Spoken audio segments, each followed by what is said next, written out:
Batavia abad ke-18, sekarang disebut sebagai Jakarta. Dulu adalah sebuah pusat perdagangan dan kota yang sangat berkembang, hingga saat ini menjadi ibu kota negara kita tercinta Republik Indonesia. Batavia saat itu dikuasai oleh Belanda atau Nederland dan merupakan salah satu kota pelabuhan kolonial yang paling penting.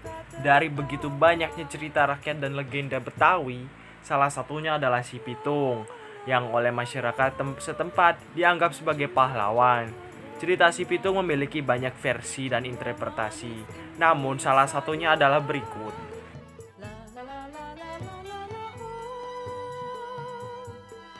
Alkisah Si Pitung yang bernama asli Salihun lahir di Kampung Kumuh di Rawabelong, Jakarta. Diceritakan Si Pitung awalnya ingin didaftarkan di sekolah Belanda, namun karena keterbatasan biaya ia didaftarkan dan disekolahkan di pondok pesantren. Si Pitung merupakan anak yang rajin dan disiplin dan cerdas, sehingga ia merupakan salah satu murid kesayangan Haji Naipin. Suatu saat ia kembali menemui orang tuanya untuk pulang. Ia pun pamit kepada Haji Naipin. Sesudah pulang, ayahnya menyuruh Si Pitung untuk pergi ke pasar dan menjual 2 buah kambing.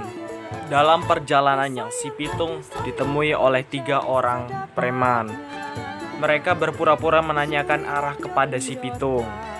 Lalu saat ia pulang menemui ayahnya, ia pun memberikan hasil penghasilan dan sadar kalau uangnya itu hilang. Si Pitung pun kembali menemui preman tersebut. Dan singkat cerita, mereka menolak dan harus menghadapi Si Pitung. Si Pitung dengan mudah mengalahkan preman tersebut dan preman tersebut mengembalikan uang mereka. Si Pitung memperingatkan mereka untuk tidak mengulanginya kembali.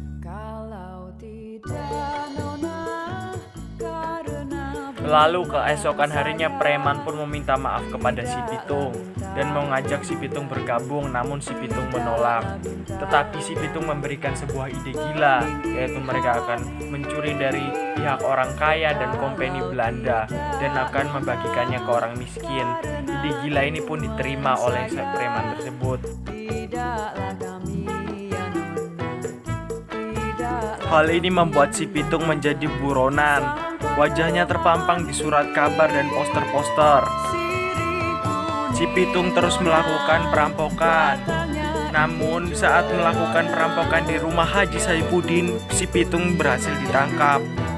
Namun setelah beberapa saat Si Pitung berhasil melarikan diri. Hal ini membuat polisi geram dan menyandera keluarga Si Pitung dan guru Si Pitung, yaitu Haji Naipin. Lalu Haji Naipin pun dipaksa untuk memberitahukan keberadaan dan kelemahan Si Pitung. Setelah interogasi yang alot, keberadaan Si Pitung berhasil diketahui. Dan Si Pitung pun disergap dan ditembak di tempat. Si Pitung pun tewas. Si Pitung tewas bersama 3 orang temannya. Walaupun Si Pitung telah tiada, Si Pitung tetap dikenang sebagai simbol perlawanan rakyat Betawi terhadap kolonialisme. Hingga saat ini Si Pitung menjadi cerita legenda yang diturunkan turun-menurun.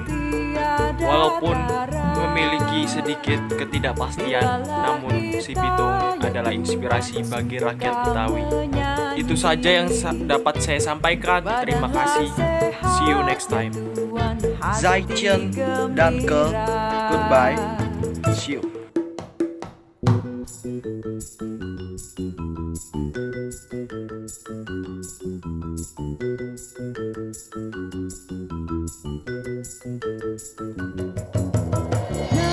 Naik sampai